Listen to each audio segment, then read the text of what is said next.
ಸುರೇಂದ್ರ ರೆಡ್ಡಿ ಅವರು ಹೇಳೋ ಪ್ರಕಾರ ಇಲ್ಲಿ ಯಾವ ತೊಂದರೆಗಳು ಇಲ್ಲ, ನಾವು ಆರಾಮಾಗಿದ್ದೀವಿ ಅಂತ ಅವರು ಆರಾಮಾಗೇ ಇರಲಿ. God is great. ನಾವು ನೋಡ್ತಾ ಇದೀವಿ ಪಾಕಿಸ್ತಾನದ ಅಷ್ಟು ಡ್ರೋನ್ಗಳನ್ನ ಭಾರತ ಹೊಡೆದುರುಳಿಸ್ತಾ ಇದೆ. ಭಾರತ ವಾಯು ರಕ್ಷಣಾ ವ್ಯವಸ್ಥೆಯಿಂದ ದೊಡ್ಡ ಮಟ್ಟದ ತಿರುಗೇಟನ್ನು ಕೊಟ್ಟಿದೆ ಭಾರತ. ಯಾಕಂದ್ರೆ ನಮ್ಮ ವಾಯು ರಕ್ಷಣಾ ವ್ಯವಸ್ಥೆ ಅದ್ಭುತ.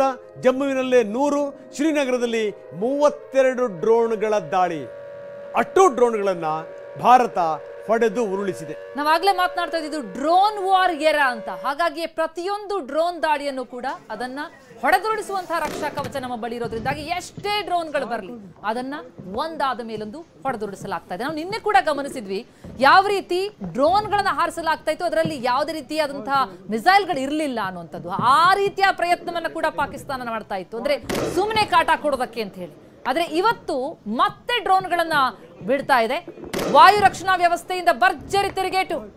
ಜಮ್ಮು ಕಾಶ್ಮೀರದ ಸಾಂಬಾ ಗಮನಿಸ್ತಾ ಇದೀವಿ, ರಜೌರಿ, ಆ ಎಲ್ಲ ಭಾಗಗಳಲ್ಲೂ ಕೂಡ ಒಂದಾದ ಮೇಲೊಂದು ಡ್ರೋನ್ ನ ದಾಳಿ ಆಗ್ತಾ ಇತ್ತು. ಅದನ್ನ ಸಂಪೂರ್ಣವಾಗಿ ಧ್ವಂಸ ಮಾಡಲಾಗಿದೆ.